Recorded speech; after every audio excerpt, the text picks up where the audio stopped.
Αγαπητοί φίλοι και φίλες, καλησπέρα και σήμερα. Η έκτακτη εκπομπή εντός του Αυγούστου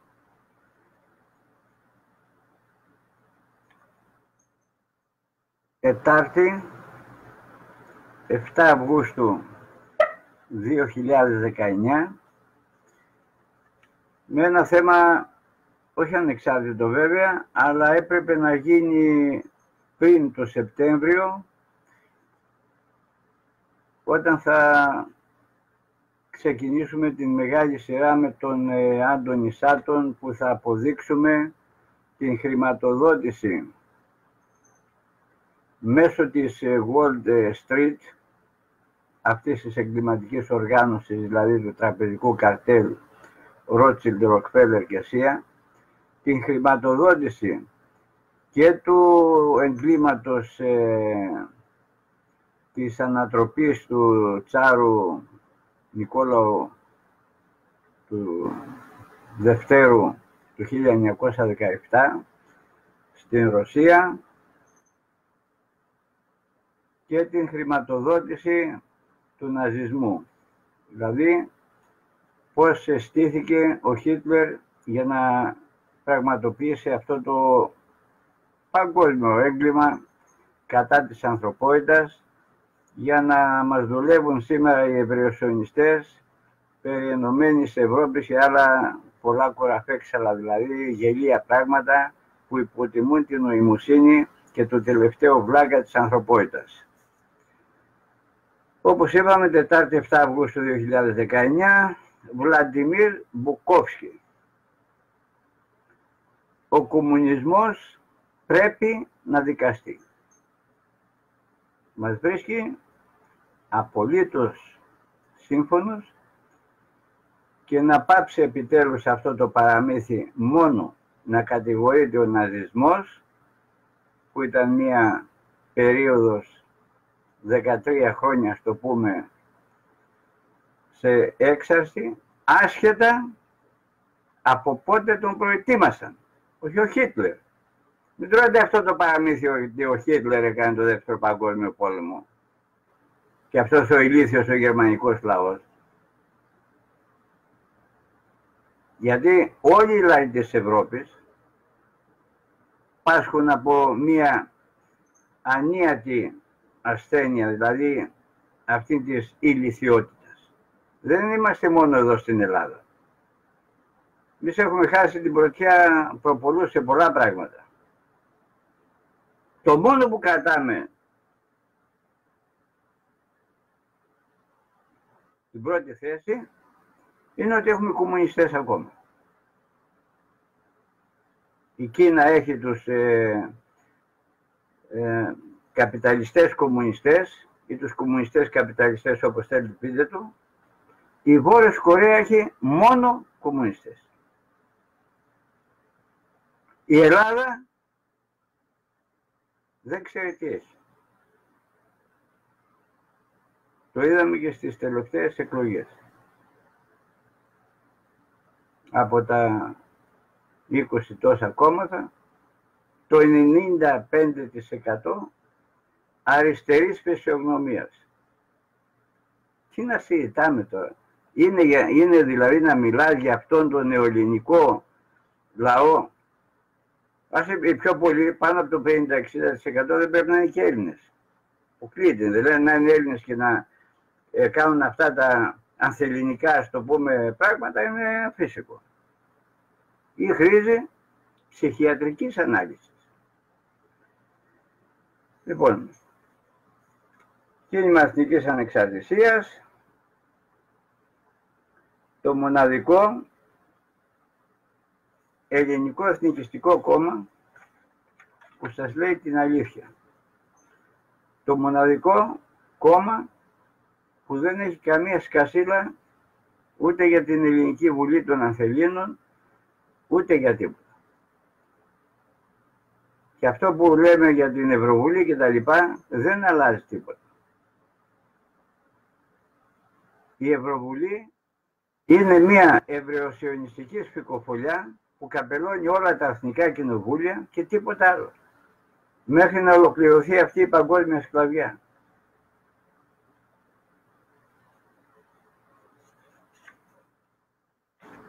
Όλα αυτά που σας λέμε τόσα χρόνια, εάν δεν είχαμε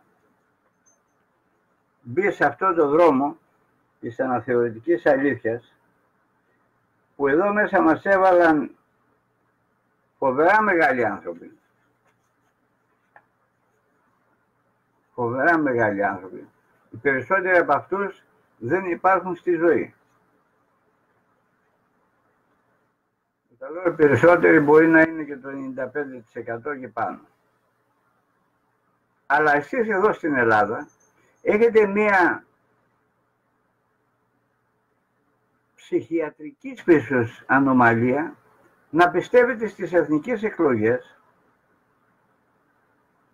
και ότι πηγαίνοντας στις κάλπες θα αλλάξετε τη μοίρα αυτού του τόπου εδώ πέρα.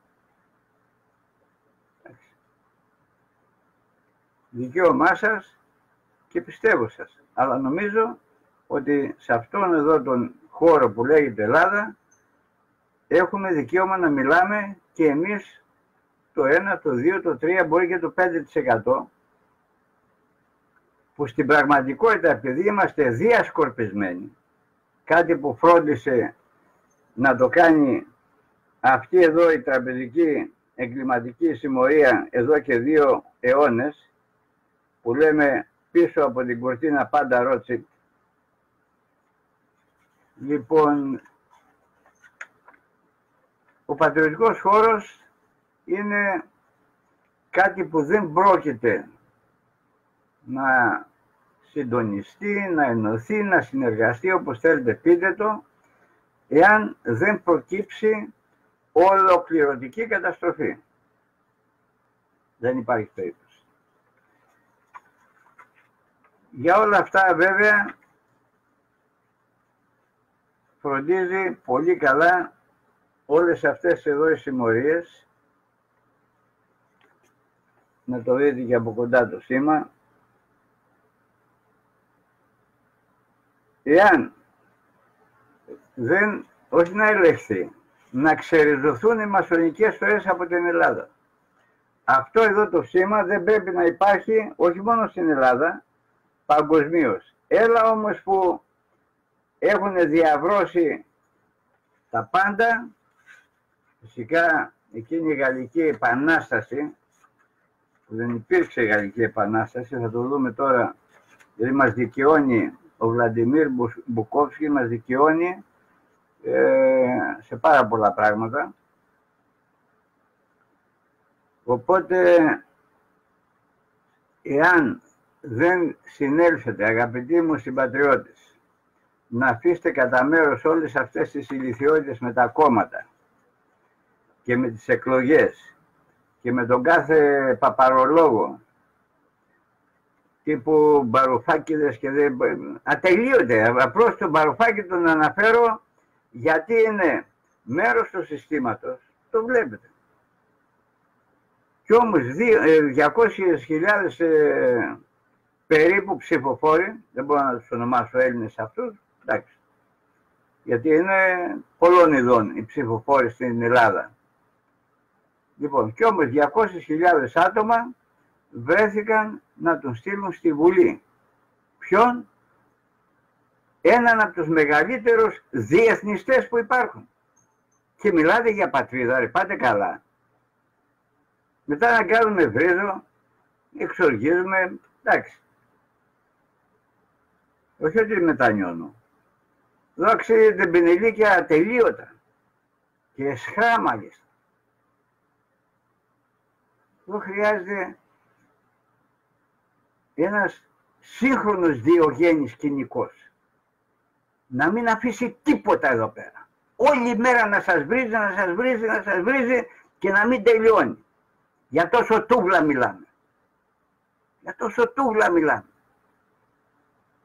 Κύριε Τσάρτα, χρειάζεται, λέει, πολιτικός λόγος, λέει, και ναι, πολιτισμένος, λέει. Τι λέτε? Τι λέτε ρε τώρα.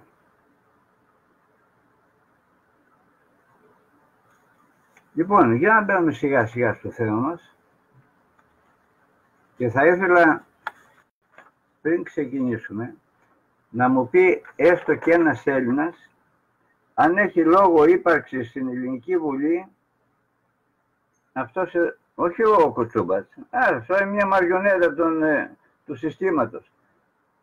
Τα κομμουνιστικά κόμματα, ορίστε. Αυτά τα παλεύουν ακόμη, τα βλέπετε στις ομιλίες τους, στα πάρκα τους, στις συναυλίες τους, όπου συναυλία κουκουέ.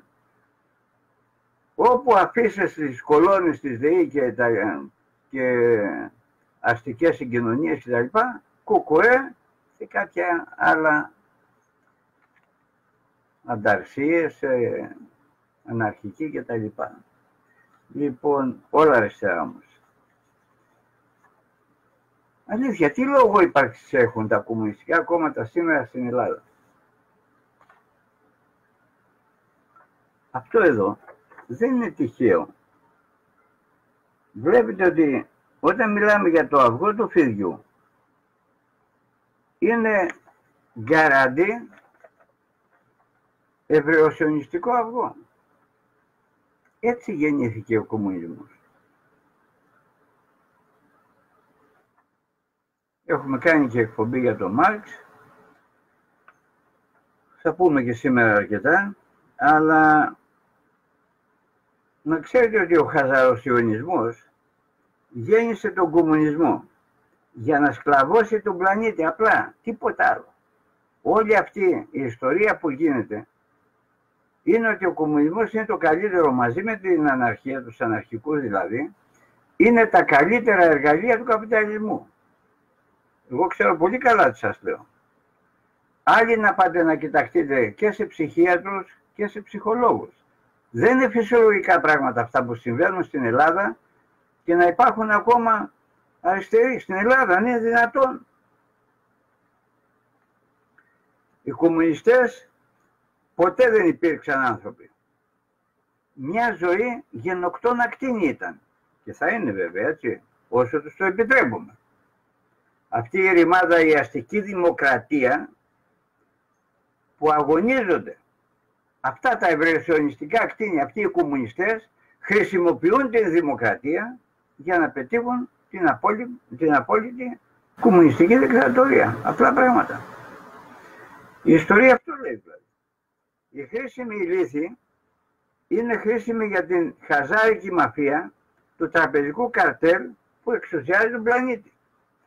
Η αριστερά, στόχος βασικός του κινήματος εθνικής ανεξαρτησίας είναι να τεθεί εκτός νόμου στην Ελλάδα. Ας όψετε εκείνος ο προδότης ψευτοεθνάρχης Κωνσταντίνος Καραμαλής που αναγνώρισε αυτά εδώ τα ευρεοσιωνιστικά αποβράσματα, αυτούς τους δολοφόνους το 1974 με την επάνωδο της δίθεν δημοκρατίας και ελευθερίας στην Ελλάδα. Που να την πάρει ο διάολος αυτήν την μπάσταρδη γενιά του Πολυτεχνείου, όχι προξένησε, όχι προκάλεσε τεράστια καταστροφή στην Ελλάδα, την διέλυσε κυριολεκτικά. Μας κατέστρεψε κυριολεκτικά. Σε βαθμό που να αμφιβάλλουμε αν υπάρχει πισωγύρισμα. Ο Λένιν είχε πει στους 100 κομμουνιστές ένας είναι πραγματικός, 59 είναι αφελείς και οι 40 είναι απατεώνες. Αυτά εδώ δεν έγιναν από μόνα τους. Τα ετοίμασαν κάποιοι άλλοι. Αυτοί εδώ. Αυτοί εδώ, η φοβερή πεντάδα, οι αδελφοί Rothschild, αρχής γενομένης της γαλλικής γενοκτονίας το 1789, θα το λέμε και θα το λέμε και θα το λέμε, και να μην ακούτε αυτά τα ευρεοσιωνιστικά πανεπιστήμια που όσοι από εσάς καταφέρατε και πολύ καλά κάνατε και πετύχατε και πήγατε στο πανεπιστήμιο για επαγγελματικούς και βιοπολιστικούς λόγους κτλ. Αλλά μάθατε λάθος γράμματα. Αυτό που πρέπει να γνωρίζει ο κόσμος είναι ότι πρέπει να αρχίσει να ψάχνετε πολλαπλώς. Μην ακούτε ούτε τα μέσα μαζικής εξαπάτησης, αυτές τις διανοούμενες πόρνες κατά τον Τζον Σουίντον, όπως λέμε πάντα, του Προέδρου των Συντακτών Αμερικής, που το είπε το 1880, έτσι, είμαστε διανοούμενες πόρνες. Εμείς λέμε πάντα αυτά που μας λένε τα αφεντικά που μας πληρώνουν. Αυτό δεν άλλαξε, ρε παιδιά. Από τότε δεν άλλαξε. Πώς θα το κάνουμε? Και χειροτερεύει μάλιστα σε βαθμό να μην έχει εμπιστοσύνη ούτε τα περιφερειακά κανάλια, και ευτυχώς υπάρχουν κάποιες αναλαμπές, κάποια μπλοκ δημοσιογραφικά, οι οποίοι παλεύουν, τρώνε μηνύσεις, τους κυνηγάνε οι ΜΚΟ, κάτι παρατηρητήρια, κάτι, δηλαδή ξεφτυλισμένα πράγματα. Αν αυτό εσείς το λέτε δημοκρατία και ελευθερία στην Ευρώπη, με γεια σας, με χαρά σας. Εμείς αυτό το λέμε ευρεοσιωνιστική, μασονική, μαρξιστική, φασιστική δικτατορία. Αυτό είναι το πιστεύω μας και μπορούμε να σας το αποδείξουμε με κάθε τρόπο. Λοιπόν, ποιος ήταν ο Βλαντιμίρ Μπουκόφσκι?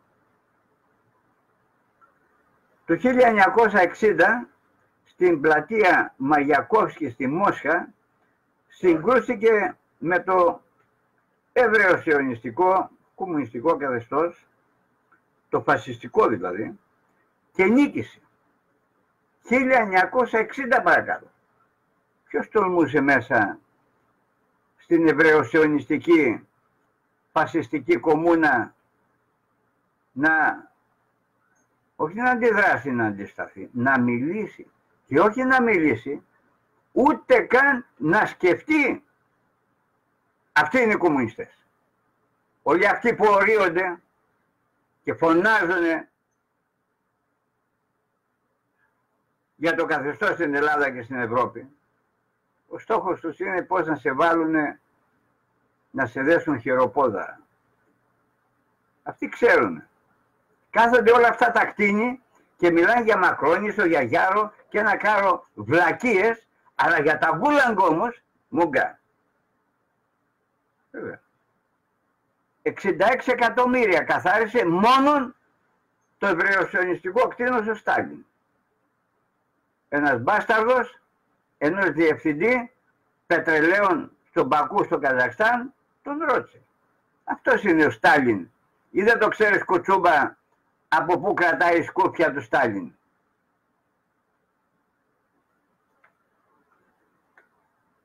Πολεμήσαμε, λέει, το καθεστώς και νικήσαμε.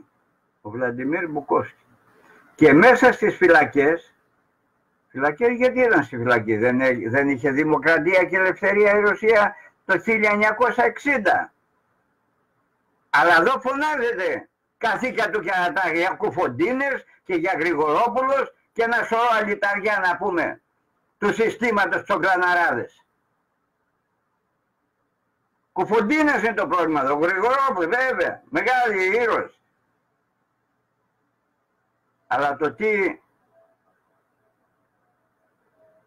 αθώοι και μεγάλοι άνθρωποι και απλοί πολίτες χαθήκανε στο κομμουνιστικό καθεστώς, το φασιστικό καθεστώς στη Ρωσία, μου γκαφών άπαντες. Άπαντες.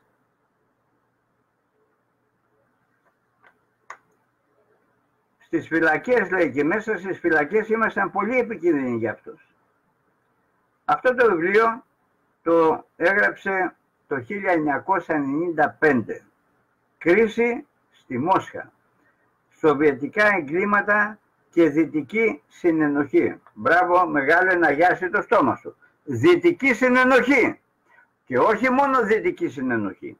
Από 2 Σεπτεμβρίου θα σας αποδείξουμε με αδιάψευστα και αδιάσυστα στοιχεία ότι δεν ήταν συνενοχή της Δύσης, ήταν γέννημα θρέμα της Δύσης. Και μην τολμήσει να απαντήσει κανένας κομμουνιστής, όχι μόνο σε μένα προσωπικά, ούτε στο κίνημα Εθνικής Ανεξαρτησίας πουθενά, να πάτε να σκάψετε όσο βαθιά μπορείτε και να χωθείτε μέσα να εξαφανιστείτε. Δεν έχει λόγο ύπαρξης κανένας κομμουνιστής στην Ελλάδα και στην Ευρώπη. Κανένας.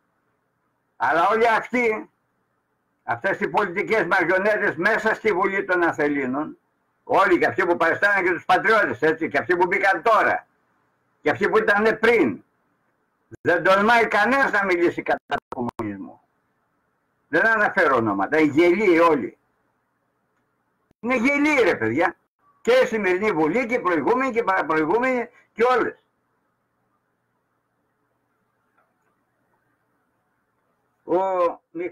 Ο Βλαντιμίρ Μπουκόφσκι το γράφει κατηγορηματικά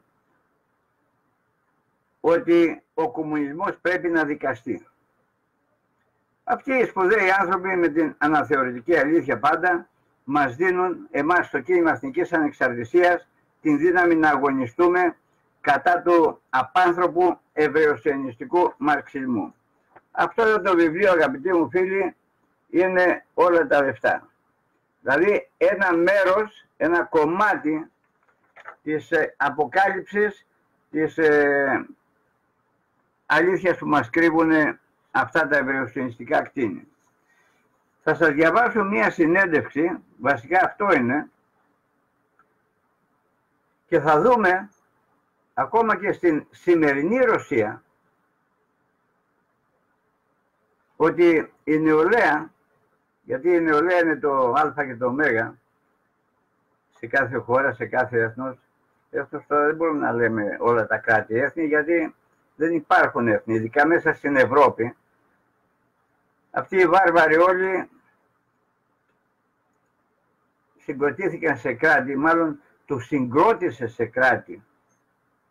Θα το δούμε το φινάλε. Η τραπεζική εγκληματική οργάνωση του τραπεζικού καρτέλ Ρότσιλντ, Ροκφέλερ και Σία για να τους κουμαντάρει καλύτερα.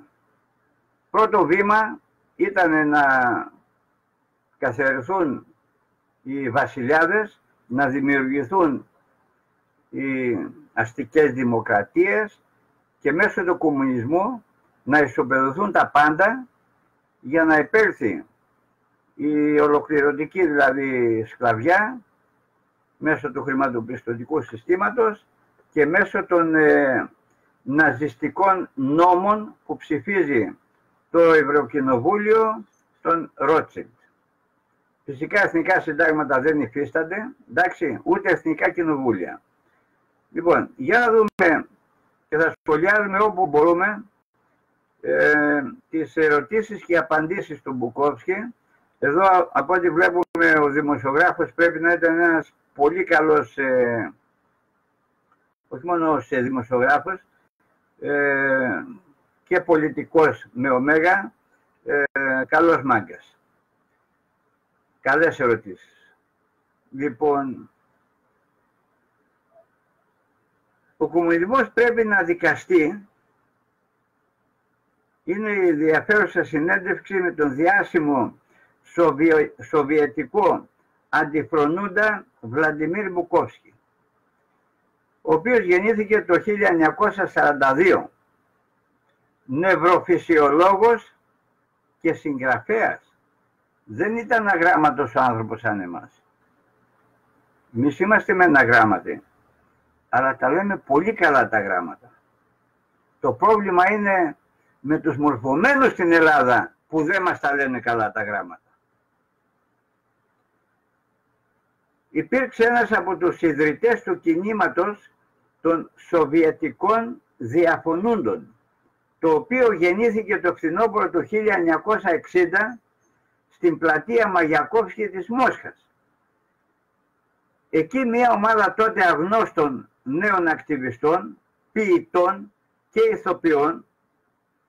Οι ποιητές και οι ηθοποιοί δεν είναι όλοι μπάσταρδοι και ανώμαλοι τριτοφιλική κτλ. Υπάρχουν και πατριώτες σε αυτούς τους χώρους. Άρχισε λοιπόν να διαβάζει δημόσια απαγορευμένους ποιητές, αλλά και τα δικά τους έργα και έργα συγχρόνων τους, τα οποία έγιναν γνωστά ως αυτοεγγλώσεις, παράνομη αναπαραγωγή και διανομή απαγορευμένης βιβλιογραφίας. Καλά, το κομμουνιστικό καθεστώς Κουτσούμπα, Τσίπρα, όλοι εσείς εκεί ανταρσείς και όλα αυτά τα αποβράσματα εκεί πέρα που συγκροτείται κάτι κομμουνιστικά κινήματα και κόμματα των 50 και 1000 ατόμων, δεν είχε δημοκρατία. Η Ρωσία δεν είχε δημοκρατία, δηλαδή δεν μπορούσες να πεις ό,τι θέλεις, δεν μπορούσες στην πλατεία να διαβάσεις ό,τι θέλεις. Γιατί υπήρχαν απαγορευμένοι ποιητές και φιλόσοφοι και συγγραφείς? Αλλά ο Μεταξάς στην Ελλάδα ήταν φασίστας. Γιατί, λέει, υπήρχε λογοκρισία. Ενώ στο κομμουνισμό κολυμπούν μέσα στη δημοκρατία και στην ελευθερία.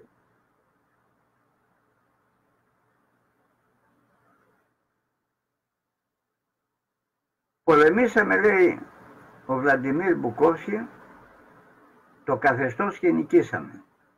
Και μέσα στις φυλακές ήμασταν πολύ επικίνδυνοι για αυτούς. Όπως είπαμε, το 1995 έγραψε αυτό το βιβλίο, «Κρίση στη Μόσχα, Σοβιετικά εγκλήματα και Δυτική συνενοχή». Οι πληροφορίες όλες αυτές που θα σας πούμε προέρχονται από τα αρχεία του Κομμουνιστικού Κόμματος, στα οποία του είχε δοθεί η πρόσβαση από τον Γέλτσιν, που δεν γνώριζε ότι στον φορητό υπολογιστή του Μπουκόφσκι είχε έναν φορητό σαρωτή. Αυτοί είναι οι έξυπνοι κομμουνιστές. Σου λέει, μπες μέσα, ψάξτε τώρα, τι έμπαινε ελεγχόμενος με ένα μπλοκάκι εκεί τώρα και τα λοιπά. Και δεν ήξερε ότι είχε φορητό σαρωτή. Η θέση του Μπουκόφσκι είναι ότι όπως ακριβώς με τις δίκες της Νιρεμβέργης ο ναζισμός και οι πράξεις του Τρίτου Ράιχ κηρύχθηκαν εγκλήματα κατά της ανθρωπότητας, ο κόσμος θα έπρεπε να οδηγήσει σε δίκη τον κομμουνισμό μετά την πτώση της Σοβιετικής Ένωσης. Μπράβο μεγάλε. Μπράβο Βλαδίμηρ. Μπράβο. Γιατί αυτή η διάκριση, αγαπητοί μου συμπατριώτες? Τι καλό έκανε ο κομμουνισμός που συνέχισε μετά το 1945, και μην πάμε τώρα εδώ για το σύμμοριτο πόλεμο και τα λοιπά, εντάξει, και μέχρι σήμερα, μην τα αναλύσουμε. Όχι για λόγους, λέει, εκδίκησης, αλλά ως προληπτικό μέτρο και δημόσια δήλωση ότι ο κόσμος θα θεωρούσε κάθε προσπάθεια αναζωπήρωσης μιας ολοκληρωτικής κυβέρνησης τύπου Σοβιετικής Ένωσης απαράδεκτη και εγκληματική και δεν θα της επέτρεπε να ξαναδημιουργηθεί. Αυτό είναι η φιλοσοφία και ένα μέρος του θέματος της τότε εποχής. Σήμερα όμως ολοκληρώνεται η προλεταριοποίηση του πλανήτη, που θα καταλήξουμε να είμαστε όλοι προλετάριοι του πλανήτη, αλλά χωρίς κομμουνιστές. Προσέξτε το, αυτό που σας λέω, ξέρω πολύ καλά τι σας λέω. Δεν θα χρειάζονται να υπάρχουν κόμματα σε λίγο, να το ξέρετε. Εμείς ήδη το αναφέρουμε και στον εθνικό οδηγό και στον εθνικό κανονισμό μας. Το βιβλίο μεταφράστηκε στην αγγλική γλώσσα μόλις φέτος. Μιλάμε για το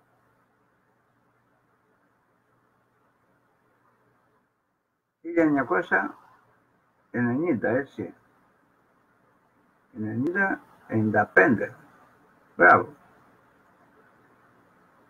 Στην δεκαετία του 1990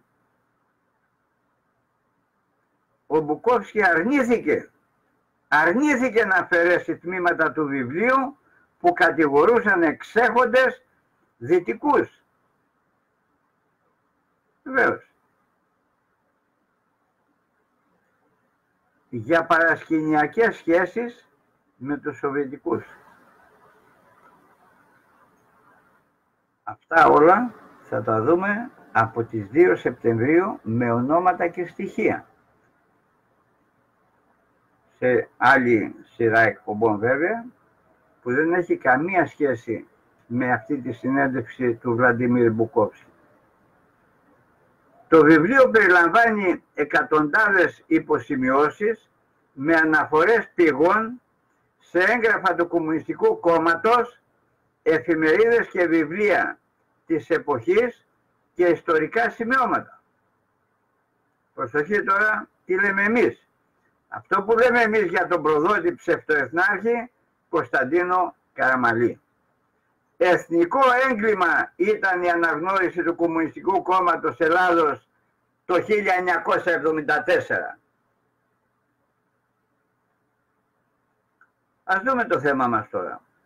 Το Μάρτιο ο Μπουκόφσκι έδωσε συνέντευξη για την ηλεκτρονική έκδοση της εφημερίδας The Epoch Times.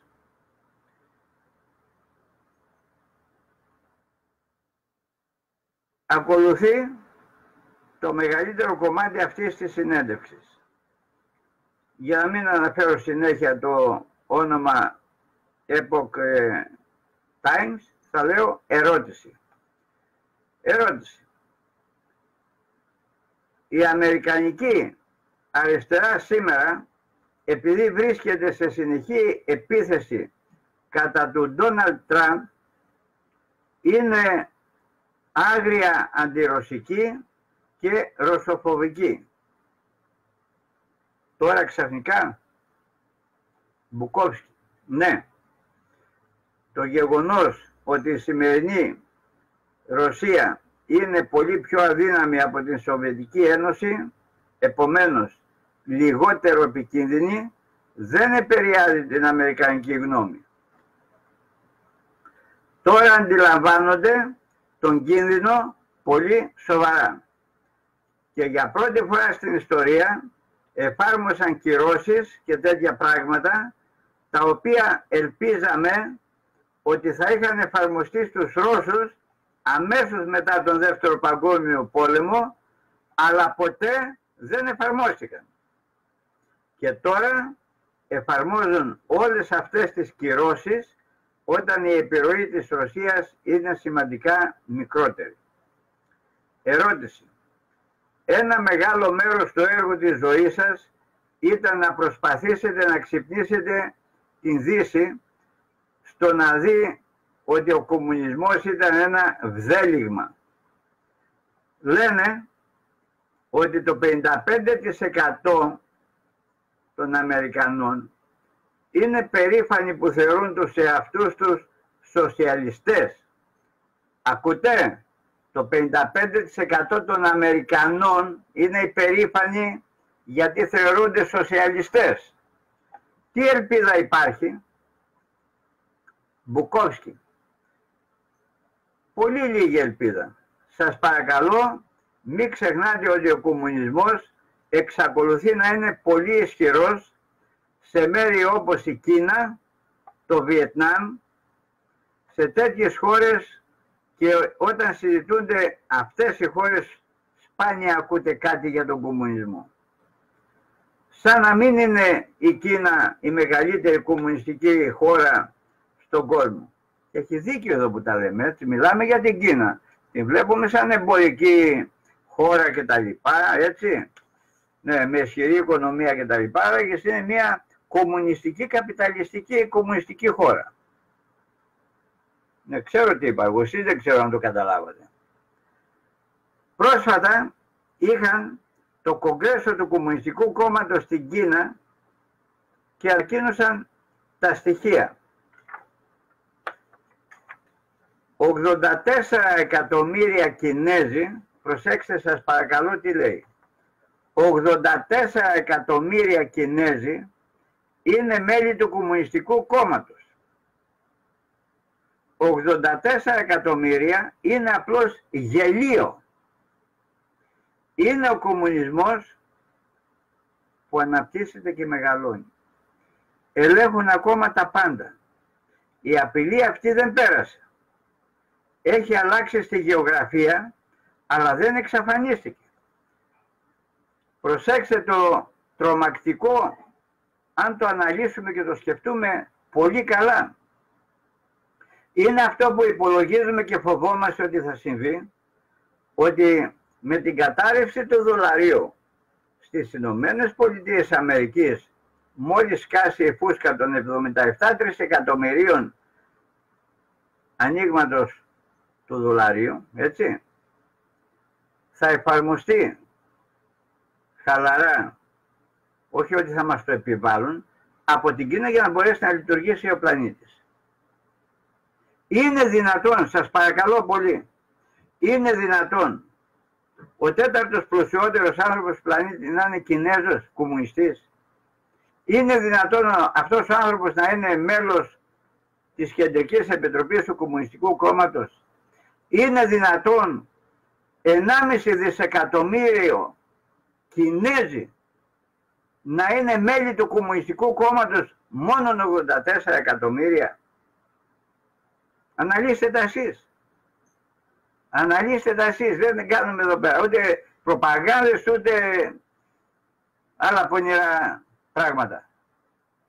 Λοιπόν, ερώτηση. Το Ηνωμένο Βασίλειο όπου ζείτε μοιάζει με σοσιαλιστική χώρα? Μπουκόφσκι. Κοιτάξτε την πολιτική σύνθεση, ο οποίος μένει στο Λονδίνο, έτσι. Το δεύτερο κόμμα που θέλει να κερδίσει τις επόμενες εκλογές καθοδηγείται από έναν μαρξιστή.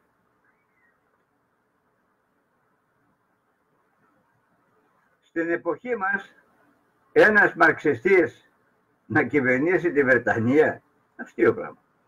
Αυτό είναι γελίο. Αλλά όλες οι δομές παραμένουν οι ίδιες.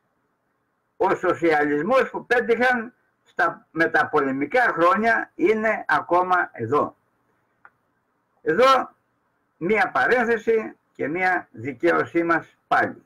Γιατί θα μας δικαιώσει σε πάρα πολλά πράγματα ο Μπουκόφσκι. Οι ναζιστικές, εθνικοσοσιαλιστικές καταβολές της ναζιστικής εδώ Ευρώπης τις βιώνουμε σήμερα. Ό,τι δεν πέτυχαν με τα όπλα μέσω του Χίτλερ, τα πέτυχαν σήμερα γιατί δημιούργησαν αυτές τις προϋποθέσεις και τις συνθήκες να φτάσουμε στην ευρωπαϊκή σπηλιά των Ρότσιλντ. Ξεχάστε τη σπηλιά του Πλάτωνα. Μετονομάστηκε πλέον σε σπηλιά των Ρότσιλντ. Ερώτηση. Όταν αναφέρεστε στην Ευρωπαϊκή Ένωση ότι είναι ένα τέρας, τι είναι το χειρότερο σε αυτήν? Τι κάνει η Ευρωπαϊκή Ένωση ώστε να σας φαίνεται σαν ένα τέρας? Μπουκόφσκι. Αυτή τη σύγκριση την έκανα πριν από 15 χρόνια. Όταν μίλησα στο Βρετανικό Κοινοβούλιο και η ομιλία μου εξακολουθεί να βρίσκεται στο YouTube. Εξακολουθώ να μην θέλω να διορθώσω ούτε ένα γράμμα από αυτά που είπα, γιατί όλα όσα είπα ήταν σωστά και εξακολουθούν να είναι. Προέβλεπα ότι εάν δινόταν ποτέ στη Βρετανία η ευκαιρία να διεξαχθεί δημοψήφισμα, θα ψήφιζαν να εγκαταλείψουν την Ευρωπαϊκή Ένωση. Αυτό πριν από 15 χρόνια και είναι ακόμα χειρότερο σήμερα. Παρένθεση, δικαιώνεται. Ο έλεγχος από τις Βρυξέλλες, οι γραφειοκρατικές διαδικασίες που κάνουν τη ζωή πολύ δύσκολη, εξακολουθούν να ενισχύονται. Γίνεται σκληρότερο και το σκληρότερο σκληρότερο. Και δεν πιστεύω ότι το Brexit θα ολοκληρωθεί κάποτε. Συμφωνούμε και εδώ απόλυτα.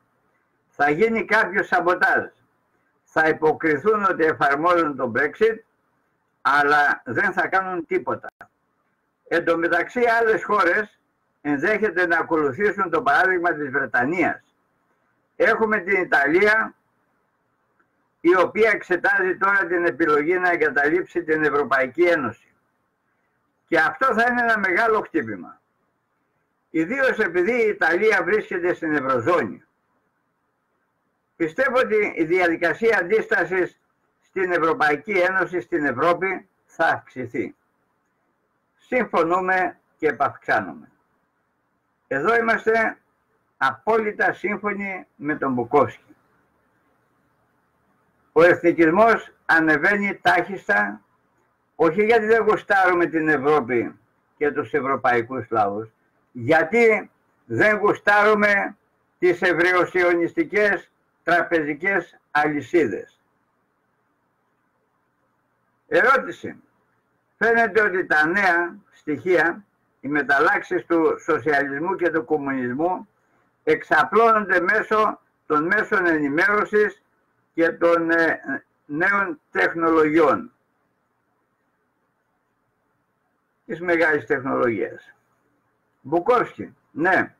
Επίσης, μην ξεχνάτε ότι οι νεότερες γενιές είναι πολύ πιο παθητικές πολιτικά.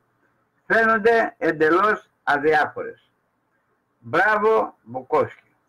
Ακριβώς αυτό ήθελε να πετύχει αυτή η ευρεοσιωνιστική συμμορία, την πλήρη αδιαφορία της νεολαίας, για να μην είναι εμπόδιο στα πόδια τους και στην ολοκλήρωση της επίτευξης των βρωμερών αυτών απάνθρωπων σχεδίων τους. Βέβαια, η νεολαία ασχολείται μόνο με τον αναρχοκομμουνισμό και τα αριστερά κινήματα και κόμματα, γιατί εκεί έχουν πρόσβαση πράκτορες μισθωτοί και μισθωμένοι και στρατολογούν από μικρές ηλικίες και κυρίως τα πανεπιστήμια των ευρεοσιωνιστών, που είναι μονάδες παραγωγής αναρχοκομμουνιστών, τσομπλαναράδων και κομμουνιστών με την έννοια του καθαρού κομμουνιστή. Όσα παιδιά καταφέρνουν και αποφυτούν με κάποιο πτυχίο και έχουν γλιτώσει την καταστροφή, είναι ήρωες. Ερώτηση. Ναι, και υπάρχει μια απόλυτη μανία για τους Ναζί, για τον φόβο μη σε πουν Ναζί. Δεν υπάρχει φόβος να σε πουν κομμουνιστή ή σοσιαλιστή. Το επόμενο θα είναι ότι θα αποτελεί και κοπλιμέντο. Ωραίος ο δημοσιογράφος. Το Ναζί βέβαια είναι ελάχιστο, αλλά το φασίστα το λένε κάθε μέρα. Το να σε πούν όμως κομμουνιστή ή σοσιαλιστή είναι τιμητικό. Και αυτό προσπαθούμε μόνοι μας, εμείς ένα μικρό εθνικιστικό κόμμα, το Κίνημα Εθνικής Ανεξαρτησίας, να προσπαθούμε μέσω αυτών των εκπομπών και μέσω αυτών που κάνουμε να αφυπνίσουμε 5, 10, 20.000 Έλληνες, αν είναι δυνατόν. Και τα κόμματα στη Βουλή τι στο διάλογο κάνουνε. Βελόπουλε, θα αγωνιστείς κατά του κομμουνισμού? Δεν το νομίζω, εδώ γελάνε. Μιχαλολιάκο, τι έγινε? Όταν φωνάζαμε τόσα χρόνια γελούσες. Κάτσε απ' έξω. Όσοι δεν σε ψήφισαν, σε πέταξε το σύστημα έξω. Γιατί έπρεπε να αντικατασταθείς. Γι' αυτό φωνάζουμε όχι σε αυτήν την ευρεοσιωνιστική ψεύτικη αστική δημοκρατία. Όχι στις ελεγχόμενες δίθεν ελεύθερες και δημοκρατικές εκλογές. Μπουκόφσκι, ναι, έτσι είναι. Στην απάντηση, στην ερώτηση του δημοσιογράφου, ότι υπάρχει φόβος να σε πούνε Ναζί, ενώ είναι τιμητικό να σε λένε κομμουνιστή και σοσιαλιστή. Ερώτηση. Η Αλεξάνδρα Οκάσιο Κορτέζ κατέβηκε ως σοσιαλίστρια. Έχουμε τον Μπερνί Σάντερς να κατεβαίνει για πρόεδρος, ο οποίος πήγε για ταξίδι του Μίλτο στη Σοβιετική Ένωση. Ναι, Μπουκόφσκι. Ερώτηση. Πώς αισθάνεσαι που το βιβλίο σας βγαίνει στα αγγλικά? Τι ανταπόκριση υπήρχε? Μπουκόφσκι. Είναι λίγο αργά. Γράφτηκε πριν από 25 χρόνια. Πολιτικά είναι λίγο αργά. Ερώτηση. Διαφωνώ. Νομίζω ότι θα είναι μία βόμβα. Είναι απόλυτα στο σωστό χρόνο, δεδομένου ότι έρχεται στο φως σε όλο τον κόσμο. Έχει ήδη μία τεράστια ανταπόκριση, καταλαβαίνω. Τι λέτε? Ο δημοσιογράφος λέει ότι είναι στη σωστή ώρα. Μπράβο του. Μπράβο του, μπράβο του. Τώρα μπορούμε να καταλάβουμε καλύτερα αυτά που έγραψε ο Μπουκόφσκι πριν από 25 χρόνια. Μπουκόφσκι. Η ανταπόκριση είναι καλή. Αλλά υποψιάζομαι ότι μόνο μεταξύ των ειδικών θα είναι πολύ σοβαρή. Επειδή το βιβλίο είναι πολύ ξεχωριστό, πολύ τεχνικό, περιέχει πολλά έγγραφα, δεν είναι εύκολη η ανάγνωση.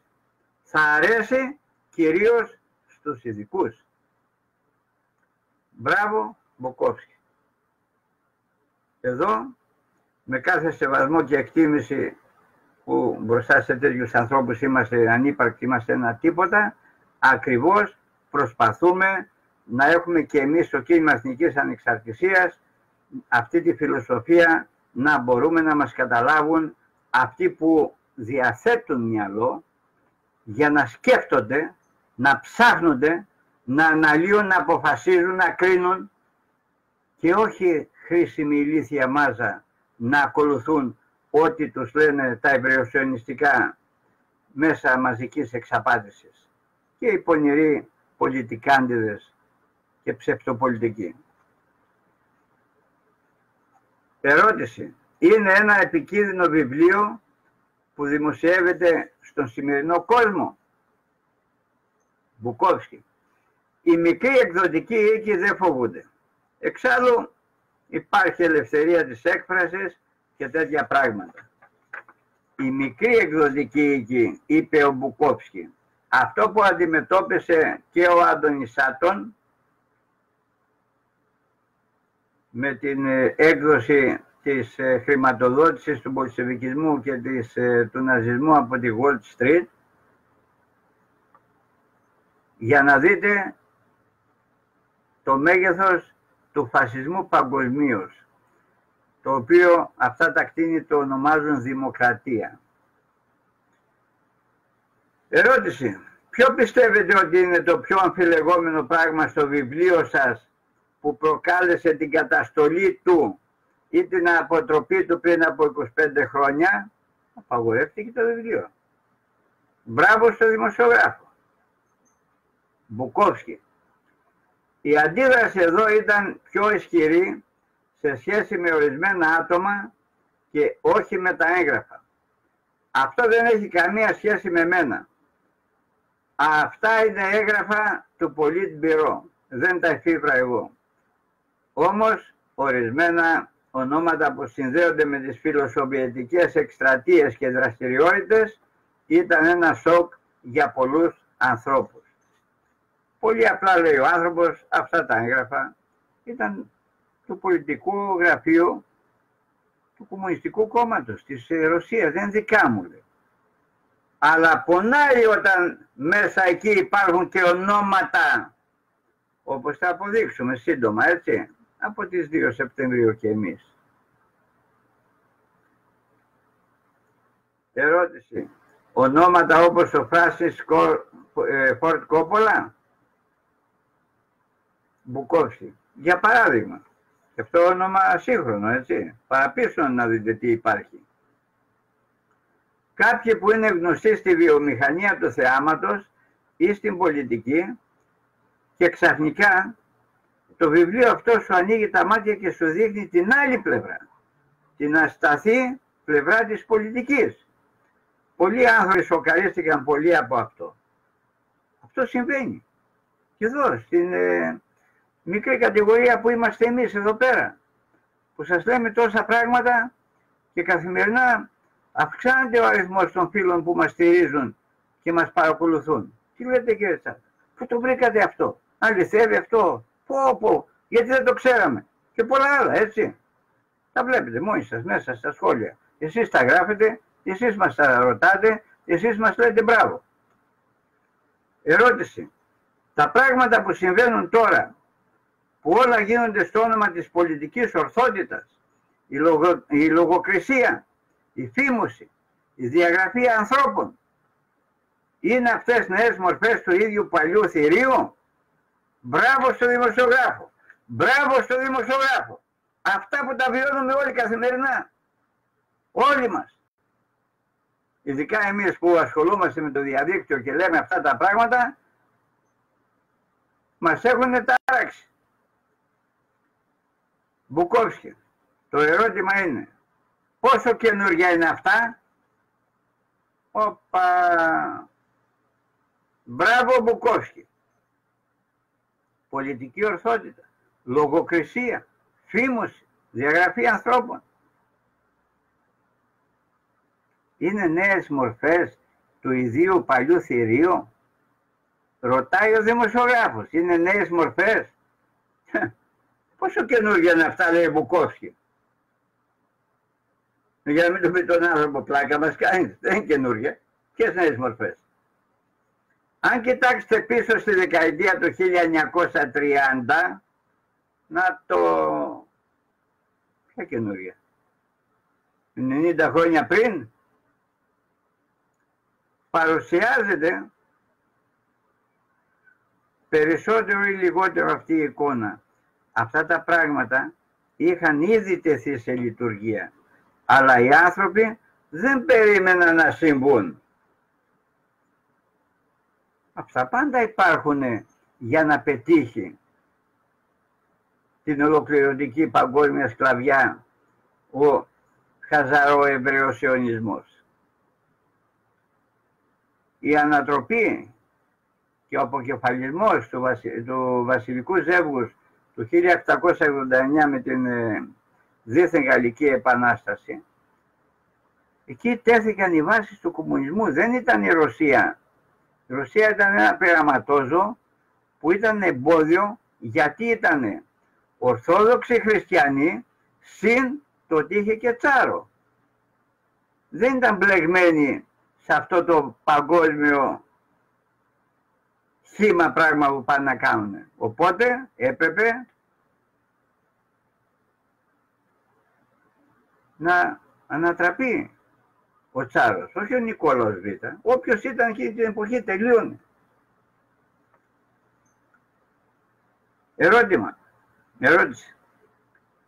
Καταφέρατε να θριαμβεύσετε πάνω στους εχθρούς σου με εξαιρετικό τρόπο. Πώς το κάνατε? Πώς επιβιώσατε ψυχολογικά?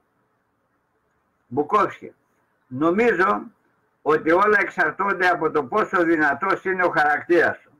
Μπράβο Μπουκόφσκι. Αν είναι αρκετά ισχυρός, θα γίνει ισχυρότερος. Αν είναι αδύναμος όμως, μπορεί να καταρρεύσει. Έτσι, δεν είμαι ο μόνος που ωφελήθηκε από αυτήν την εμπειρία. Ήξερα αρκετούς άλλους ανθρώπους που μέσα από όλα αυτά έγιναν ισχυρότεροι. Αυτοί οι άνθρωποι, αγαπητοί μου συμπατριώτες, φίλοι και φίλες, μας δίνουν εμάς δύναμη. Οι ισχυροί χαρακτήρες. Και όχι αυτά τα μαϊμούνια. Τα γλυφτρόνια και γλιώδεις οι τύποι που τρέχουν σε κάθε καθεστώς και κάθε εποχή να δηλώσουν παρόν και υποταγή στον κάθε κατακτητή, όπως βιώνουμε και σήμερα. Ποιος Τουρνάρας ρε,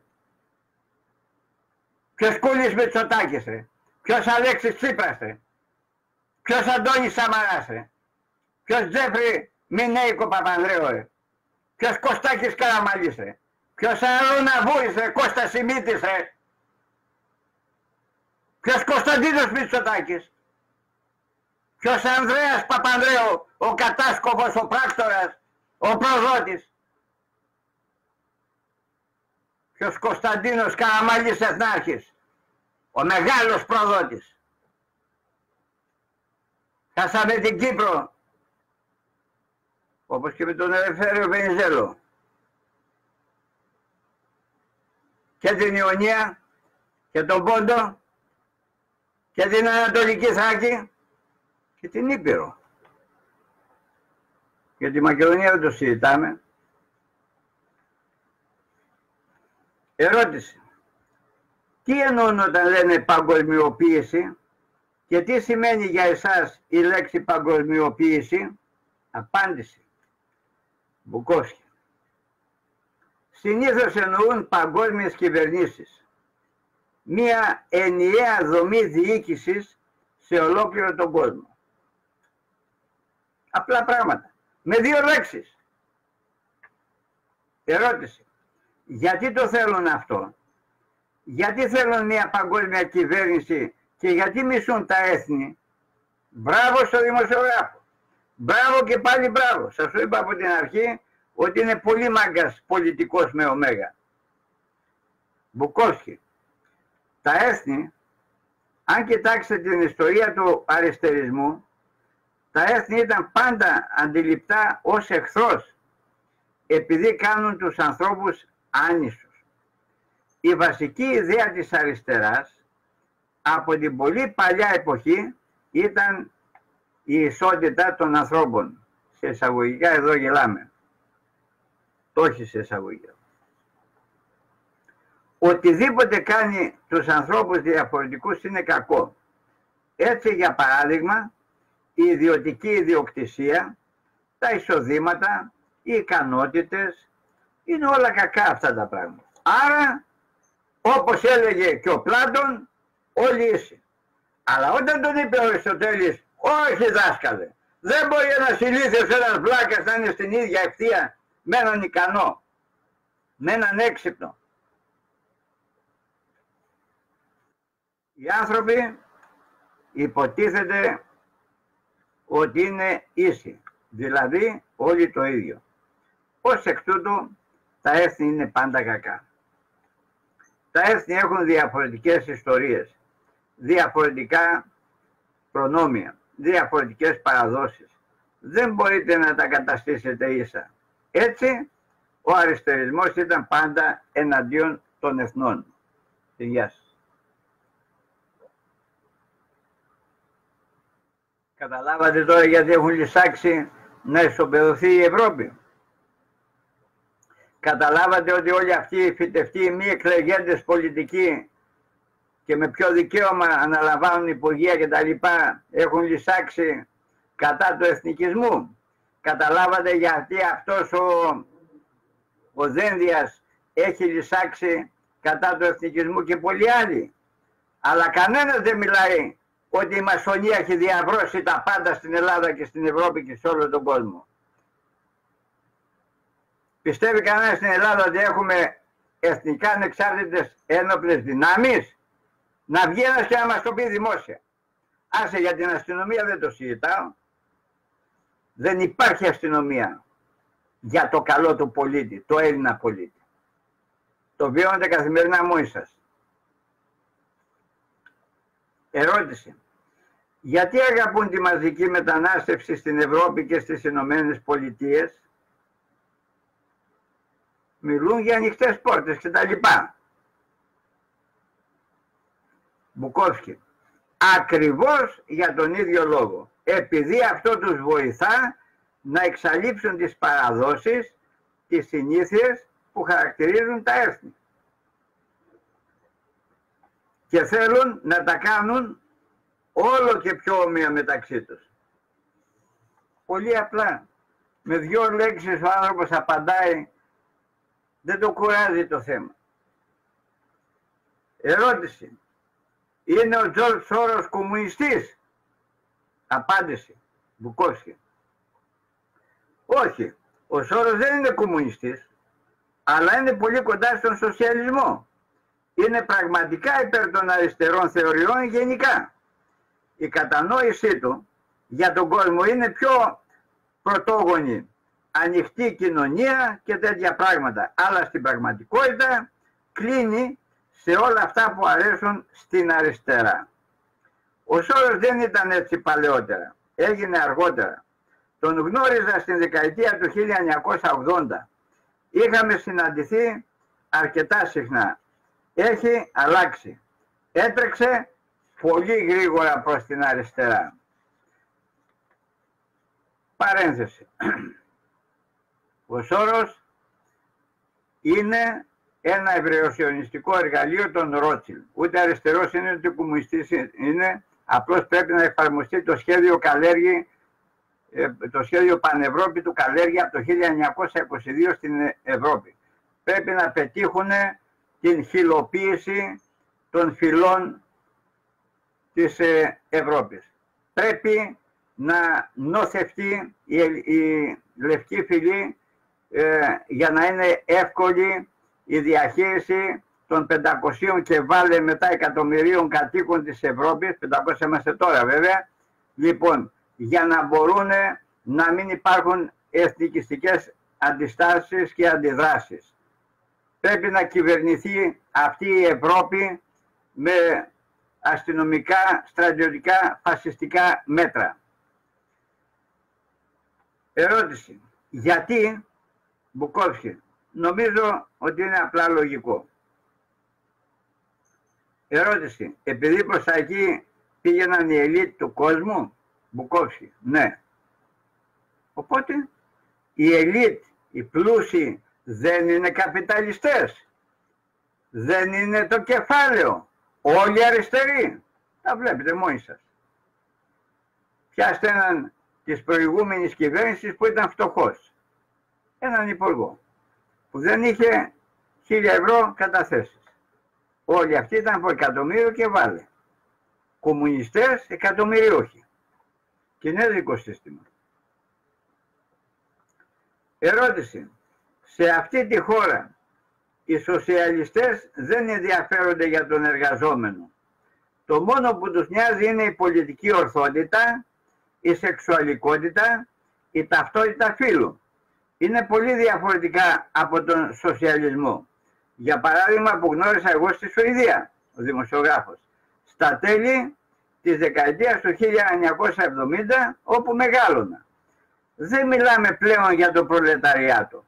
Τι σχέση έχει η σεξουαλικότητα με τον μαρξισμό? Μπράβο στο δημοσιογράφο. Εύστοχη ερώτηση και ερωτήματα του καθενός από εμάς στην καθημερινότητα. Τομικά του καθένα μας. Μπουκόφσκι.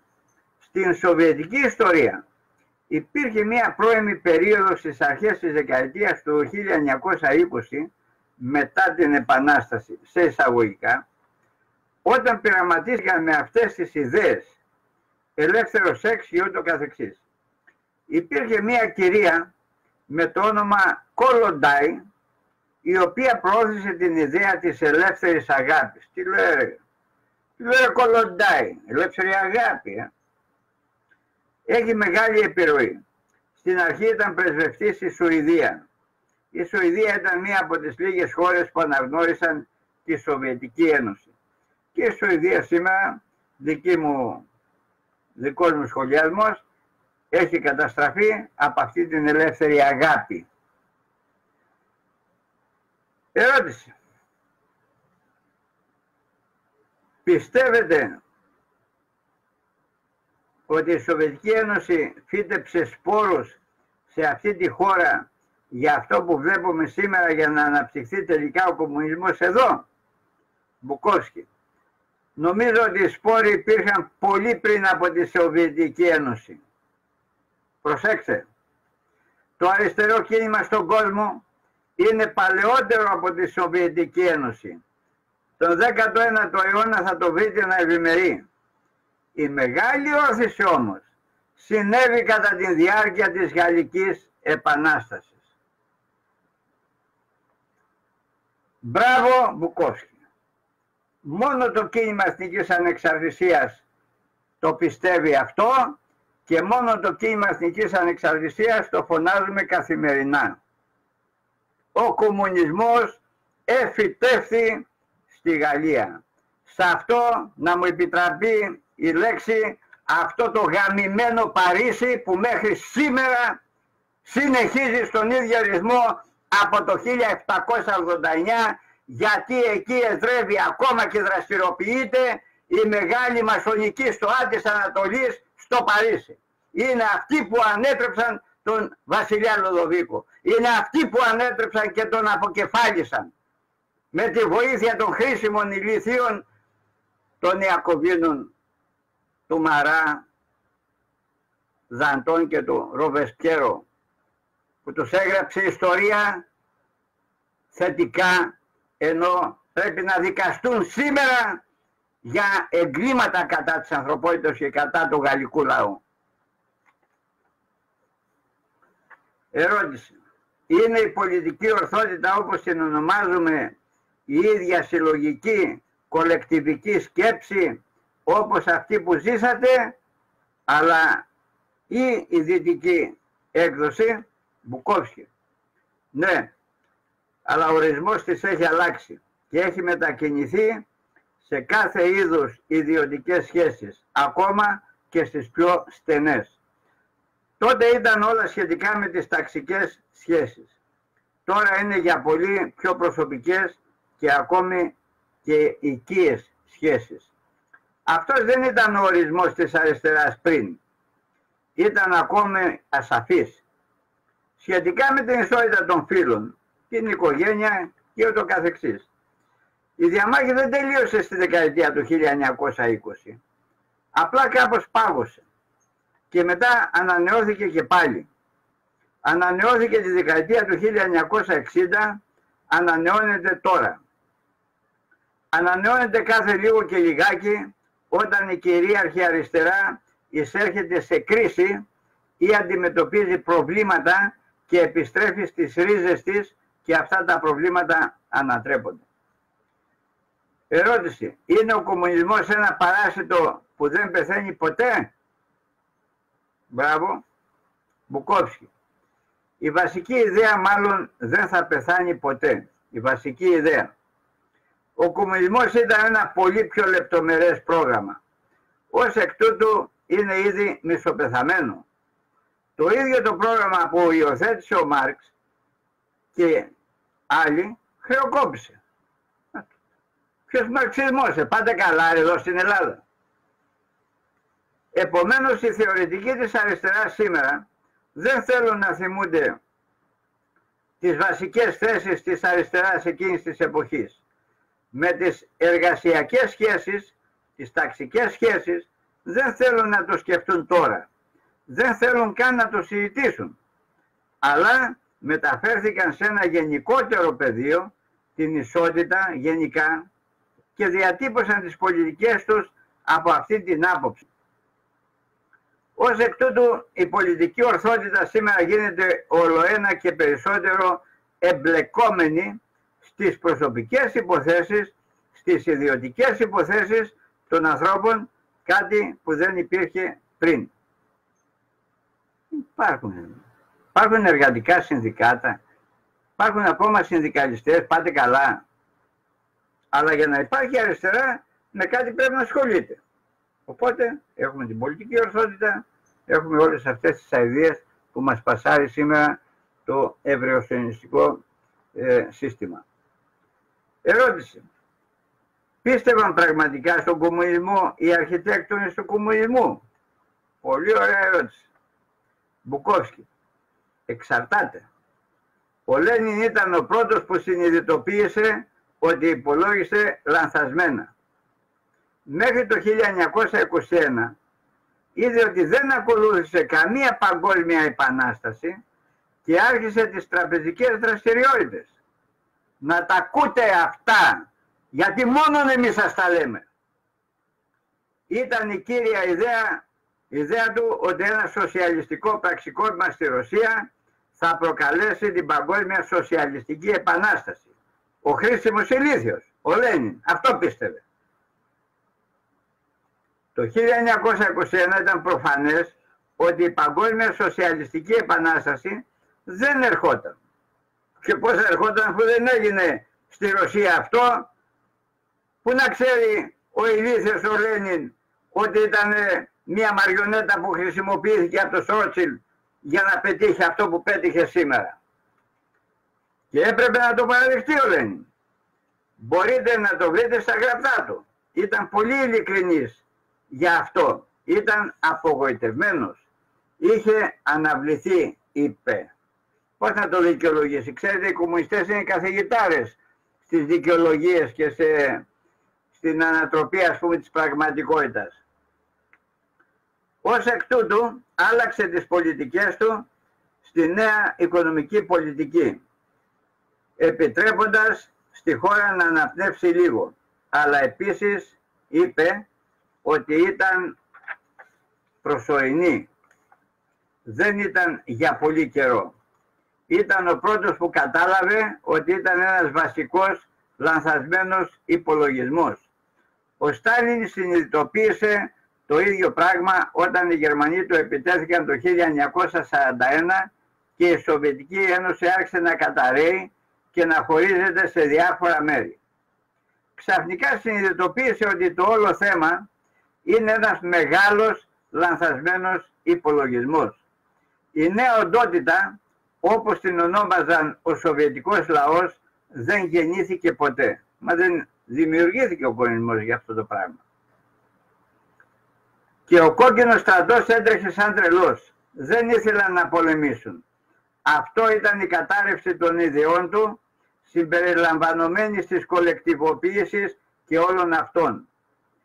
Ο Χρουστσόφ το συνειδητοποίησε μόνο μετά την αποχώρησή του, όταν καθόταν στην βίλα του και το σκεφτόταν ξανά και ξανά.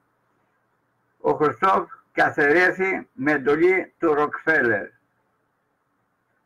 Τα ακούς, Κουτσούμπα? Δεν τα λέτε όμως αυτά στους χρήσιμους ηλίθιους που σας πιστεύουν. Είπε κάποια πράγματα για αυτό στα απομνημονεύματά του, ο Χρουστσόφ, αλλά όχι πολλά. Όσον αφορά τους ανθρώπους μετά τον Χρουστσόφ, αμφιβάλλω ότι ποτέ πίστευαν σε κάτι. Πίστευαν στην εξουσία, στο δικαίωμά τους να διανέμουν πλούτο και να είναι ένα είδος μόνιμης ελίτ. Οι περισσότεροι από αυτούς αντιλήφθηκαν την ιδεολογία ως κάτι που τους εμπόδιζε να προχωρήσουν κι άλλο εμπρός. Το έκανε πιο δύσκολο. Και έτσι ξεφορτώθηκαν την ιδεολογία. Πάλι πονηροί. Την εποχή του Μπρέζνιεφ δεν νομίζω ότι πίστευαν σε τίποτα εκτός από το δικαίωμά τους να είναι η νομενκλατούρα, ελίτ, μέλη της Σοβιετικής γραφειοκρατίας βασικά. Μία συμπυκνωμένη ανάλυση των ηγετών από το Λένιν και μετά, που μπορώ να πω 99% είναι ακριβώς έτσι. Δεν θα το κρίνω εγώ αυτό, έτσι, προσωπική μου άποψη. Ερώτηση. Μπορείτε να μιλήσετε για την εγκληματική φύση του κομμουνισμού, την οποία τόσοι πολλοί δυτικοί δεν τη βλέπουν? Μπράβο ρε μεγάλε δημοσιογράφε. Μπράβο. Οι δυτικοί δεν τα βλέπουν τα εγκλήματα του κομμουνισμού. Μπουκόφσκι. Αυτό ήταν το αποτέλεσμα της εισαγωγής της ιδεολογίας τους, η οποία σκόπιμα αντικατέστησε τις ανθρώπινες αξίες με τις αξίες της τάξης και ως εκ τούτου τους απελευθέρωσε από την ευθύνη. Αυτό το ονόμαζαν ιστορικό αναπόφευκτο. Τι λέει? Και επομένως κανείς δεν ήταν ένοχος. Οι πουτανίτσες της Δύσης είναι αυτές που αναφέρει εδώ. Ιστορικό αναπόφευκτο. Εμείς δεν έχουμε καμία ευθύνη. Οι παλιές τάξεις έπρεπε να πεθάνουν ούτως ή άλλως και ως εκ τούτου η δολοφονία τους δεν ήταν έγκλημα και γι' αυτό έγινε. 300 εκατομμύρια κόσμο σκότωσαν. Έπρεπε να γίνουν, δεν ήταν έγκλημα. Μέχρι που δεν θεωρήθηκε πλέον ως δολοφονία. Θεωρήθηκε ως μία πτυχή της ταξικής πάλης. 300 εκατομμύρια δολοφονημένοι από τους κομμουνιστές, απλά θύματα της ταξικής πάλης. Το ερώτημα είναι, φυσικά, πόσο εύκολο είναι να αφαιρέσουμε την ιδιότητα του ανθρώπου από κάποιους ανθρώπους.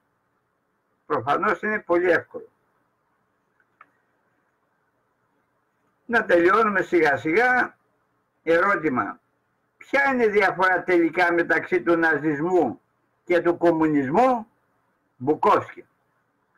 Λοιπόν, ο ναζισμός είναι ουσιαστικά μία πιο στενή έννοια του ενός έθνους να είναι πάνω από άλλα. Να αντιπροσωπεύει τον κύριο και οι άλλοι να υποτάσσονται. Στην σοβιετική εκδοχή μιλάμε για τάξεις. Μία τάξη είναι η κύρια, όχι ένα έθνος. Αλλά αυτή είναι η μόνη διαφορά. Διαφορετικά και οι δύο ήταν σοσιαλιστές. Ας μην ξεχνάμε ότι το ναζιστικό κόμμα ονομαζόταν Εθνικό Σοσιαλιστικό Κόμμα Εργαζομένων. Έτσι ώστε ήταν στην ίδια γραμμή με την δημιουργία ενός παραδείσου μόνο για το δικό τους έθνος εις βάρος των άλλων. Αυτή είναι η μόνη διαφορά. Ερώτηση.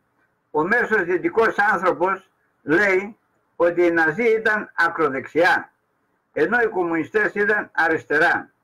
Αυτός είναι ο λόγος για τον οποίο στους ανθρώπους αρέσουν οι κομμουνιστές. Δηλαδή οι Ναζί είναι ακροδεξιοί και οι κομμουνιστές είναι αριστεροί. Μπουκόφσκι γελάει. Αυτό είναι πολύ αφελές.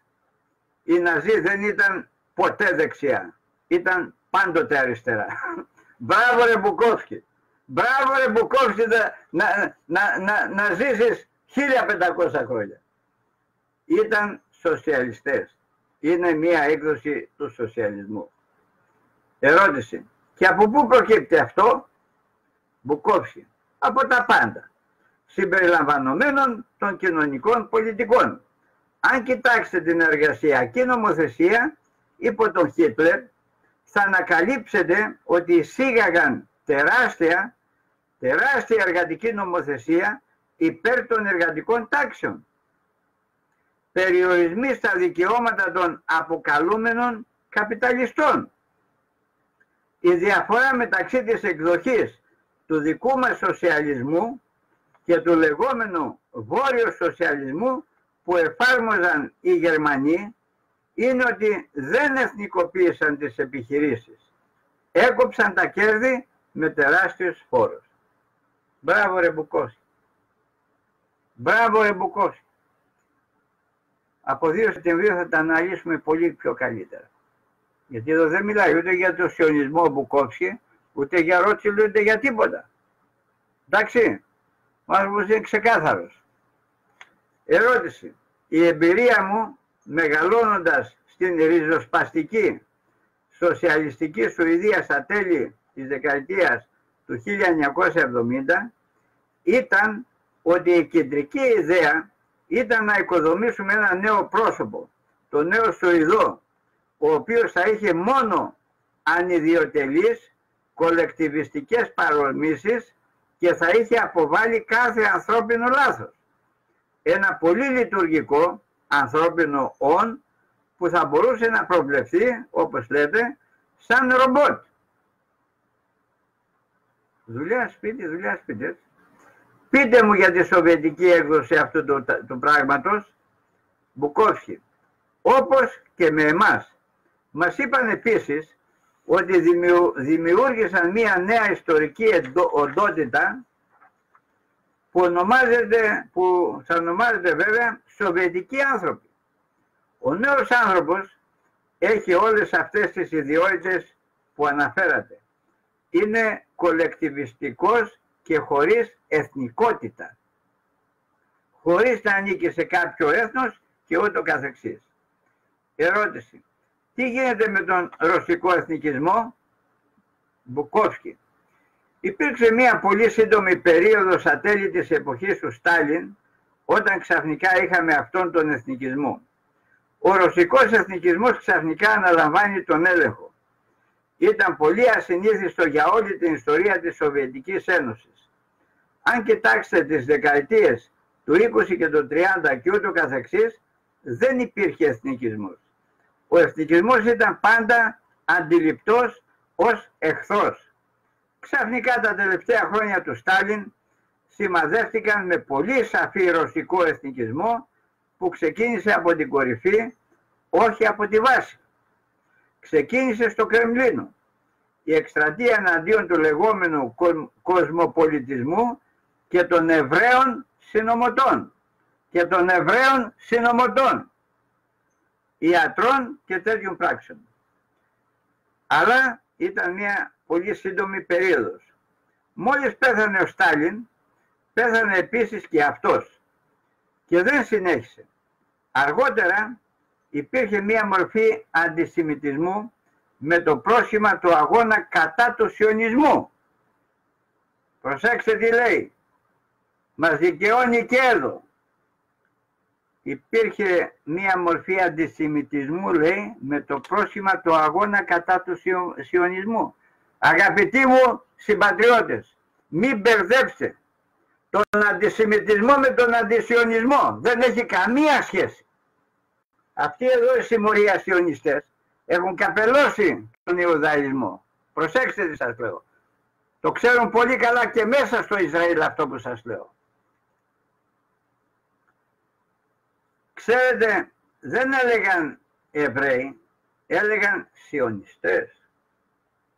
Ούτως ώστε όποιος μιλούσε κατά των σιωνιστών, ταυτόχρονα κατηγορούσε όλους τους Εβραίους. Αυτοί είναι οι πούστιδες οι κομμουνιστές. Το καταλαβαίνετε, οι εγκληματίες. Βέβαια αυτό το πέρασε η τραπεζική εγκληματική οργάνωση, έτσι, του τραπεζικού καρτέλ Ρότσιλντ, Ροκφέλερ και Σία. Όταν θα μιλάς κατά των σιωνισμών, εννοείται ότι μιλάς κατά των Εβραίων. Αν δεν καταλάβατε καλά, υπάρχουμε και εμείς οι λίγοι που το ξέρουμε.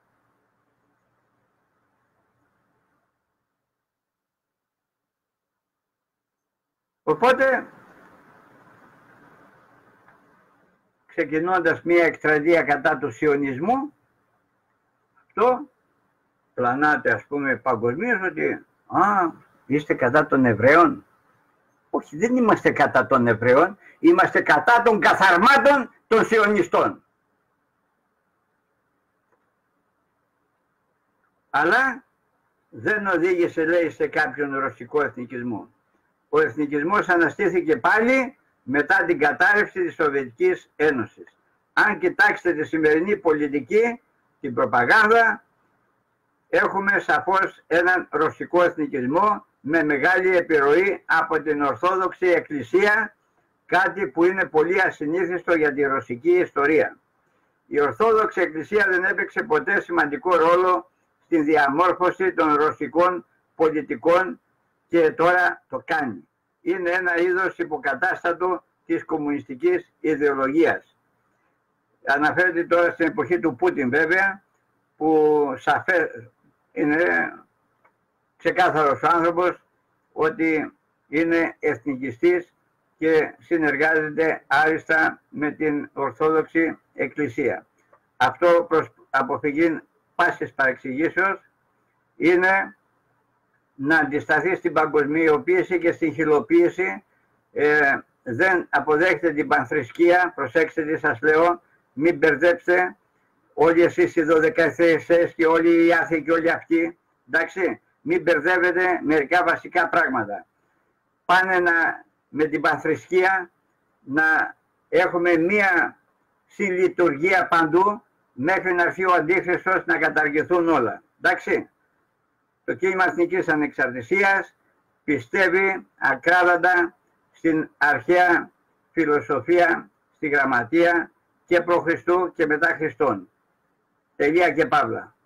Ούτε τρέχουμε όλη μέρα με το σταυρό στο χέρι, ούτε τον Δία ξυπνούμε όλη μέρα, ούτε αυτά που διαχωρίζεται τον ελληνισμό ορισμένοι βλακωδώς μέσα στο διαδίκτυο και μερικοί μας στεναχωράτε. Δεν τα λαμβάνουμε υπόψη, να το ξέρετε. Ερώτηση. Γνωρίζουν οι νέοι Ρώσοι την ιστορία του Σοβιετικού κομμουνισμού? Απάντηση. Μπουκόφσκι. Όχι. Είναι σαν να βρίσκεται παντού. Δυστυχώς μόνο οι νεότερες γενιές θυμούνται. Οι νεότερες γενιές δεν γνωρίζουν τίποτα και δεν θέλουν να ξέρουν. Δεν μπορείτε να τους εκπαιδεύσετε γιατί απλώς αντιστέκονται σε οποιαδήποτε εκπαίδευση. Δεν διαβάζουν βιβλία. Παρακολουθούν τηλεόραση και ό,τι μπορούν να βρουν στους υπολογιστές. Και αυτό είναι.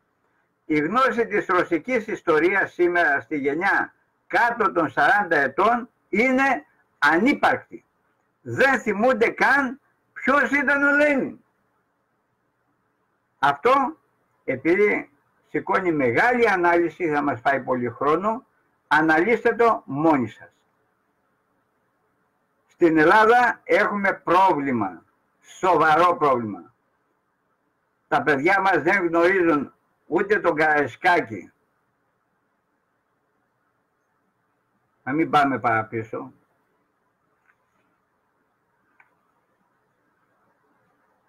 Ερώτηση. Τι ήταν αυτό που όταν ήσασταν νέος σας έδινε τη δύναμη να αντιδράσετε? Μπουκόφσκι. Το σημείο καμπής για μένα ήταν ο θάνατος του Στάλιν. Ήμουν 10 ετών όταν πέθανε και ξαφνικά συνειδητοποίησα ότι δεν ήταν Θεός. Μεγάλωσα με την ιδέα ότι ήταν Θεός και ξαφνικά ο Θεός πέθανε. Αυτό ήταν ένα σοκ που σε ανάγκαζε να σκεφτείς. Ξαφνικά συνειδητοποίησα ότι η χώρα συνέχισε να ζει χωρίς τον Στάλιν, κάτι που ήταν αδιανόητο. Τίποτα δεν μπορούσε να υπάρξει ή να λειτουργήσει χωρίς τον Στάλιν. Αλλά αν και πέθανε, η ζωή συνεχιζόταν. Πολλοί άνθρωποι άλλαξαν απόψεις μετά τον θάνατο του Στάλιν. Μπράβο ρε Μπουκόφσκι, μπράβο. Καταλάβατε όταν μεγαλώνετε σε ένα καθεστώς ολοκληρωτικό, όπως και το βιβλιαράκι με τη σκέψη του Μάο στην Κίνα, 10 χρονών παιδάκι ήταν. Όταν πέθανε, λέει, ο Στάλιν, σοκαρίστηκα. Πέθανε ο Θεός. Μετά κατάλαβα ότι δεν ήταν Θεός. Εμείς γιατί να μην το κάνουμε αυτό στην Ελλάδα, αγαπητοί μου φίλοι? Ερώτηση. Ποια ήταν η στάση των γονέων σας? Μπουκόφσκι. Πάλι σωστός εδώ. Προσέξτε. Οι γονείς μου ήταν σιωπηλοί. Δεν έλεγαν ούτε μία λέξη. Σε γενικές γραμμές η παλαιότερη γενιά σιωπούσε. Δεν εμπιστευόταν κανέναν και ήξεραν ότι όλα μπορούν να αλλάξουν αύριο και αν έδειχναν συναισθήματα ή κάποιες προτιμήσεις μπορεί να το πλήρωναν την επόμενη μέρα. Συνεπώς έμειναν εντελώς σιωπηλοί. Δεν έλεγαν ούτε μία λέξη. Αυτή είναι η κομμουνιστική δημοκρατία, αγαπητοί μου φίλοι και φίλες. Ερώτηση. Τι λέτε για τον Πούτιν? Εδώ στις Ηνωμένες Πολιτείες δεν ξέρουμε και πολλά. Το μόνο που γνωρίζουμε είναι ότι ήταν άνθρωπος της ΚΑΚΕΜΠΕ. Πόσο κακός ήταν? Μπουκόφσκι. Δεν ήταν πραγματικά ψηλά. Ήταν στην πραγματικότητα ένας από τους χιλιάδες. Δεν ήταν καθόλου επιφανής, δεν πέτυχε τίποτα. Η θέση του δεν ήταν καθόλου σημαντική. Ήταν στην λαϊκή δημοκρατία της Γερμανίας, Ανατολική Γερμανία, υπεύθυνος για κάποιο είδος φιλικών σχέσεων. Δεν πέτυχε τίποτα. Έγινε συνταγματάρχης. Μόνο όταν παραιτήθηκε από την ΚΑΚΕΜΠΕ. Κάτι συνηθισμένο. Δεν ήταν καθόλου σημαντικός όσον αφορά την ΚΑΚΕΜΠΕ. Αλλά η νοοτροπία που απέκτησε ήταν αυτή της ΚΑΚΕΜΠΕ, η οποία και τον ακολούθησε. Αυτό είναι σημαντικό. Τα άλλα όχι, δεν πέτυχε τίποτα. Ερώτηση. Πώς μπορεί τότε να εξηγηθεί η άνοδός του? Μπουκόφσκι. Απλά εμφανίστηκε στο σωστό μέρος την σωστή στιγμή. Ο Γέλτσιν αναζητούσε ένα διάδοχο από την ΚΑΓΚΕΜΠΕ κατά προτίμηση. Ήθελε εγγύηση ότι δεν θα διωχθεί. Ο Πούτιν ήταν ένα μικρό ψαράκι, αξιωματικός της ΚΑΓΚΕΜΠΕ, και πίσω του ολόκληρη η οργάνωση που ήταν αρκετά ισχυρή. Αλλά ο ίδιος ο Πούτιν ήταν μικροσκοπικός, όχι πολύ έξυπνος, πάντα βασιζόμενος στον εκβιασμό. Είναι ένα σύμπτωμα και όχι μία αιτία. Οι άνθρωποι πρέπει να κατανοήσουν το σύμπτωμα στη Ρωσία καθώς εξελίσσεται μέσω του κομμουνισμού. Υπάρχει ένα είδος κληρονομιάς μιας σχεδόν 100 χρόνων προπαγάνδας. Κλείνουμε εδώ. Πολύ καλή συνέντευξη και αυτά που μας είπε αυτός ο μεγάλος πρωταγωνιστής, ο μεγάλος αντικομμουνιστής που αγωνίστηκε μέσα στο κομμουνιστικό φασιστικό καθεστώς το 1960 παρακαλώ, και μας ανέλησε γιατί τα βίωσε. Εμείς είμαστε υποχρεωμένοι να τα ακούσουμε και να τα αναλύσουμε και να τα εκμεταλλευτούμε προς δική μας χρήση. Δεν έχουμε δικαίωμα να κρίνουμε ούτε τον δημοσιογράφο που μεγάλωσε στη Σουηδία και τώρα ζει στις Ηνωμένες Πολιτείες Αμερικής, ούτε τον Μπουκόφσκι που φυλακίστηκε από το κομμουνιστικό φασιστικό καθεστώς το 1960 και σήμερα είναι κάτοικος Λονδίνου, αλλά όλα αυτά που μας είπε και ο δημοσιογράφος, τα ερωτήματά του και οι απαντήσεις του Μπουκόφσκι, για μας στο κίνημα Εθνικής Ανεξαρτησίας μας ωφελούν 100%. Λοιπόν, καλό σας βράδυ. Θα τα πούμε 2 Σεπτεμβρίου ημέρα Δευτέρα, ξεκινώντας τη μεγάλη μας προσπάθεια να αποκαλύψουμε επιτέλους και να κάτσουν στα αυγά τους και οι κομμουνιστές και οι φιλοναζιστές στην Ελλάδα, ότι όλα στήθηκαν από τη Wall Street. Πίσω από την κουρτίνα πάντα Rothschild. Καλό βράδυ, να είστε καλά.